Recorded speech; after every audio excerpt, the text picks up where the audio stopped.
Miraj railway स्टेशनच्या मुख्य प्रवेशद्वाराचा slab धोकादायक अवस्थेत, मोठ्या दुर्घटनेची भीती, प्रवासी आणि नागरिकांचा संताप, रेल्वे प्रशासनावर दुर्लक्षाचा आरोप.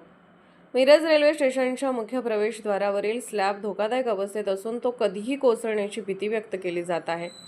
दररोज हजारो प्रवासी या मार्गाने ये-जा करत असल्यामुळे मोठ्या दुर्घटनेचा धोका निर्माण झाला आहे. स्थानिक नागरिक आणि प्रवाशांनी दिलेल्या माहितीनुसार स्लॅबमध्ये तडे गेले असून काही भाग सैल झाल्याचे दिसून येत आहे. यामुळे कोणत्याही क्षणी स्लॅब कोसळून जीवितहानी होण्याची शक्यता नाकारता येत नाही. या पार्श्वभूमीवर संतप्त नागरिक आणि प्रवासी रेल्वे प्रशासनाच्या निष्क्रियतेवर प्रश्न उपस्थित करत आहेत.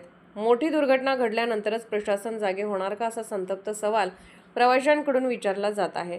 विशेष म्हणजे अत्याधुनिक सुविधांसाठी ओळख असलेल्या जंक्शनमध्ये अशा प्रकारची धोकादायक परिस्थिती निर्माण होणे हे प्रशासनाच्या दुर्लक्षाचे द्योतक असल्याची टीका होत आहे.